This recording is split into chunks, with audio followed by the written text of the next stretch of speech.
Bonjour, aujourd'hui donc nous sommes avec Nico, le chanteur de Blind Channel, que vous avez dû découvrir avec l'Eurovision. Hi Nico, how are you? I'm great. How are Yeah, you? so I think you are happy now that the Eurovision is away because it gave you a lot of followers and success, no? Yeah. It was a great trip, a great adventure. It really it was something truly special. Yeah, it was so fun. And for people who don't know you, can you briefly introduce yourself and the band? Yeah, of course. My name is Nico, and I'm one of the singers in a band called Blind Channel. Blind Channel is a Finnish rock band formed back in 2013, and we describe our music as violent pop music. You said that you're a rock band, not a metal band. So, okay, that's interesting. Call it whatever you want. Like we have metal influences. Yeah, okay, but I would like you, because it's hard for people who haven't been to Finland to understand how rock the country is. Could you explain us a little bit? About Finland and its rock scene, huh? I think, according to me, each time I went in Finland, I was amazed by the fact that you can listen to rock almost everywhere, even in the supermarket.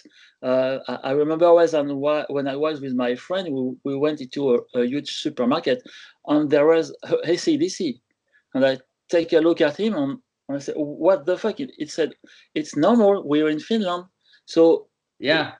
it's really different in France. So could you explain how is the situation for the rock in Finland?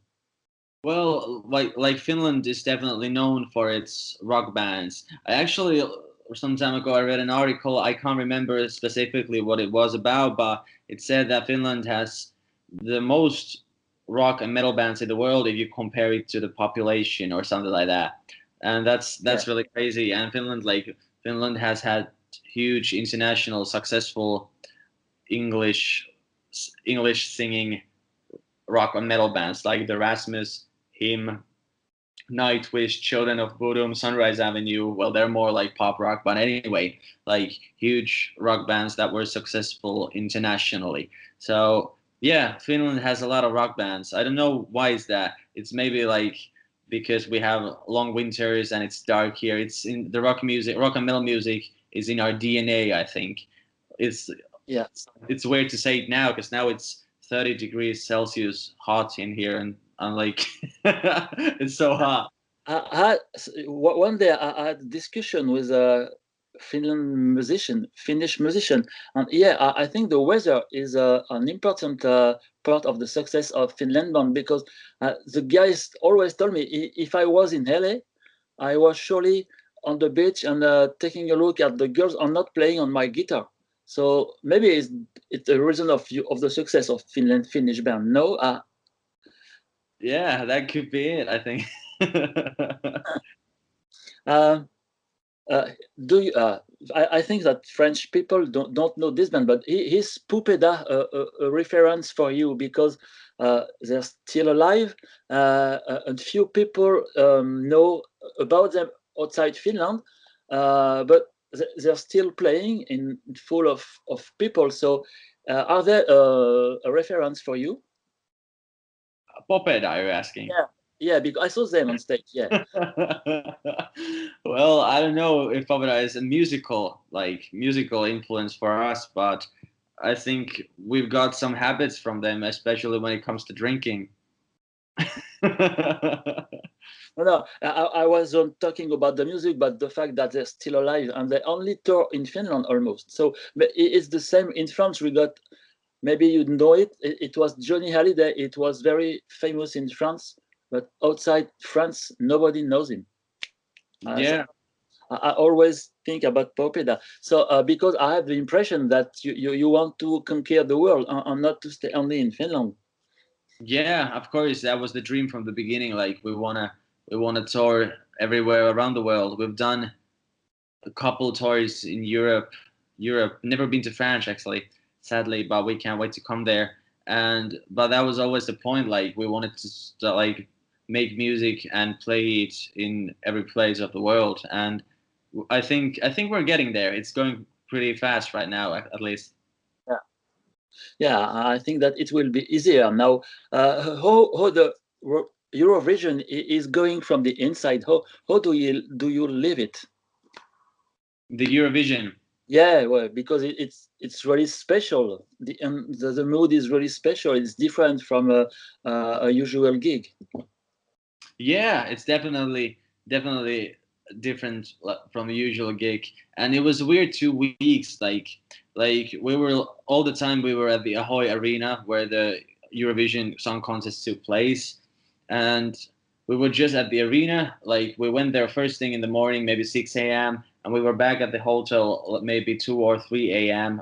We slept for a couple of hours and then headed back, and there were no windows in the Ahoy Arena, so day and night didn't exist for Okay. like a couple of weeks. It was La- always this darkness and this artificial light everywhere. So yeah, it was really weird experience, a kind of rough, but really like it taught us a lot of things.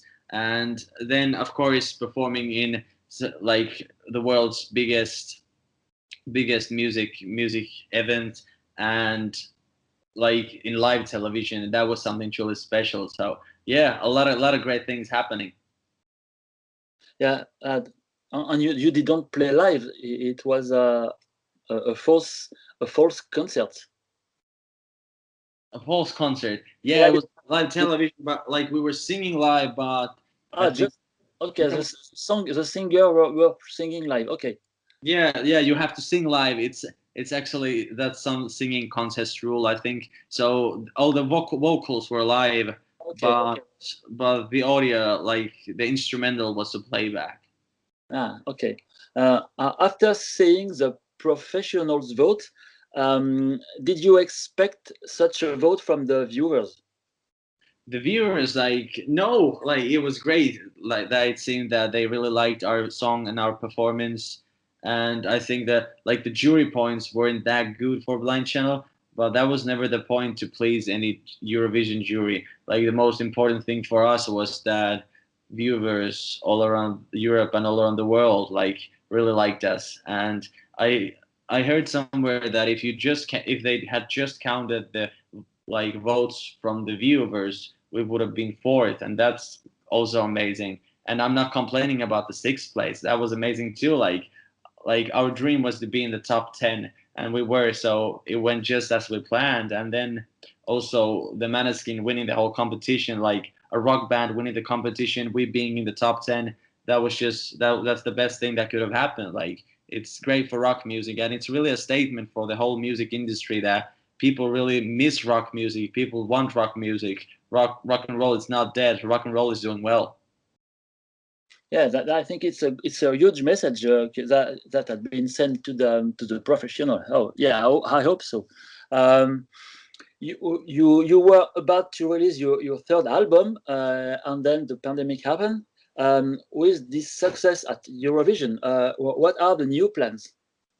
Well, I think now we're gonna we made this huge recording contract during Eurovision with Century Media and Sony Music, and now we're pretty busy writing songs for the new album. We're gonna make another album, like we're hitting the studio tomorrow, so that's what's happening. We also have the follow-up single for to Dark Side. It just came back from mastering. Sounds awesome. I just listened to it, and then we're just gonna do a lot of shows first here in Finland, and then we're gonna make our childhood dream come true and to all the world. And we have a new album coming sometime next year. So yeah, we're really busy at the moment, but that's a good thing. That's what we love to do.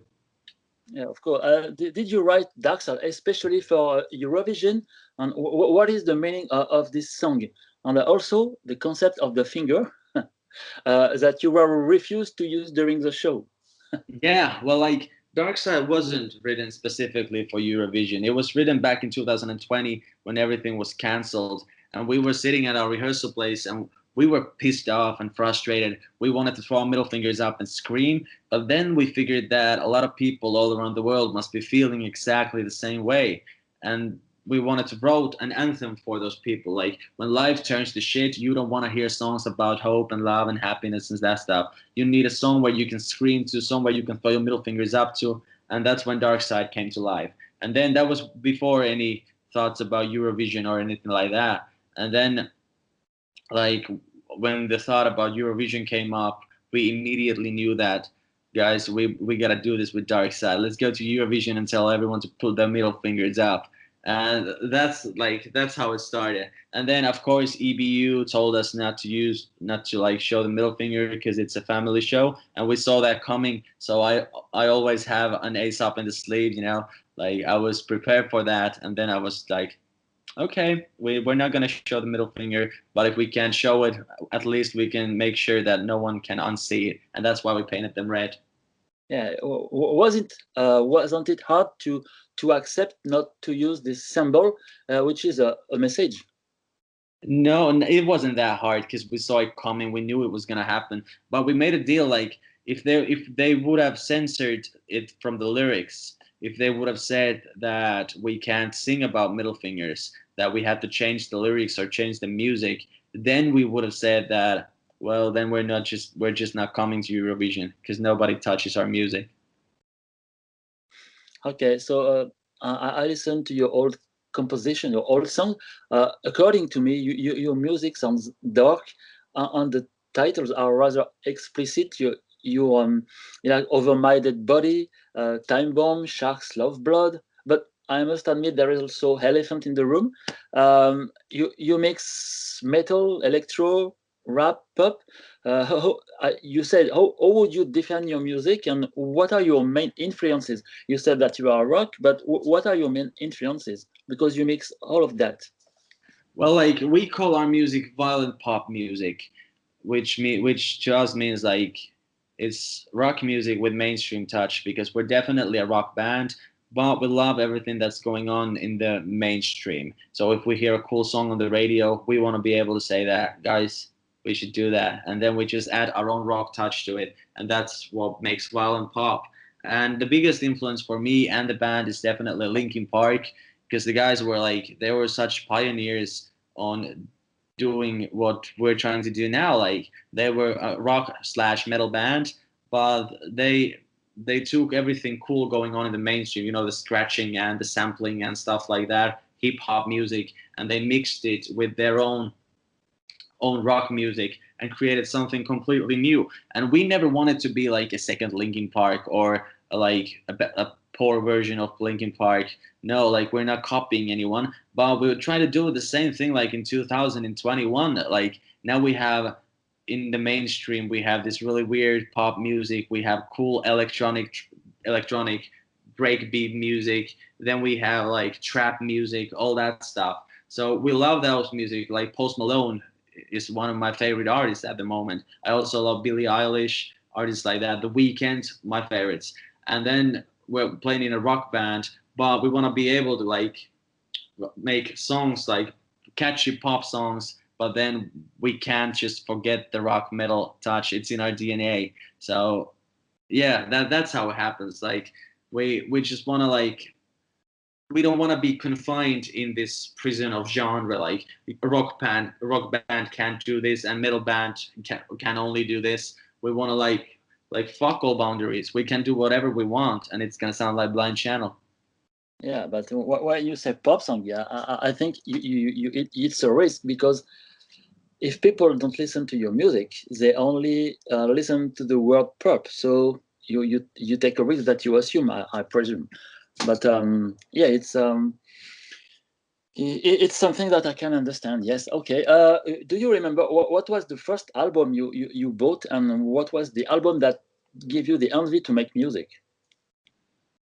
The first album, I think one of my first albums, I can't remember if it was truly the first one, but it was it was one of Eminem's first albums. Like Eminem's been a big deal for me. Of course, I was a rapper at the time. I'm still a rapper. Don't let the hair fool you. But I'm still rapping in a metal band. But I think it must have been an Eminem album. But it was. I remember the first music video I ever saw was Linkin Park's "Numb," and I just fell in love with the song. And then I bought all their albums. The first album, Hybrid Theory, and then the second album, Meteora, and that's just yeah, that's when my love for Linkin Park started, and that's what actually brought Blind Channel together. I didn't know the guys well, we were in the same music high school, but we didn't really hang out because they were rockers and I was a rapper. But then we started vibing to Linkin Park, and the guy said that, hey, we're just putting up a band, you should come to the practice. And I was like, I'm in. And then that's how Blind Channel started. How do you compose the music? Everyone is a part of the music, or do you got only one or two composer? Well, like every one of us is somehow involved. We have like, I'm writing songs, then the other singer, Joel, who also plays guitar sometimes, he's writing songs. Then our guitarist Jonas is writing songs, and the newest member, who's also a DJ actually, Alexi, is writing songs as well. So we have like 4 songwriters. I'm mostly in charge of the lyrics, but like all the guys throw ideas, or they mostly have titles like this song should be called this, and then I'm like, that's a cool title, and then I just start writing lyrics, and that's how the songs come to life. Okay. Something which not into the music, but as a film, can you recommend us some good vodka? Some good vodka. I don't really know anything about vodka. Like, I don't drink. It's not drink possible. I only drink beer. Sorry. Yeah. Okay. Sorry. Disappointment, huh? No, because it's because when I went in Finland, I saw that effectively people drink a lot of beer, but also a lot of vodka. But Yeah. it was just that. yeah. Okay. So first, thank you for recording some of your time. And do you got some words for the French people who listen to us and who don't maybe don't see the Eurovision and ask who are they? So do you got some words? Of course, like, to everyone, to all the fans, thank you for your support throughout the years. We wouldn't be here without you. And to all the people who haven't heard of Blind Channel, you're gonna hear from us, you want it or not. So maybe you should just check us out and join the violent pop revolution. Okay, so thank you and good luck for the future. Thank you very much. See ya.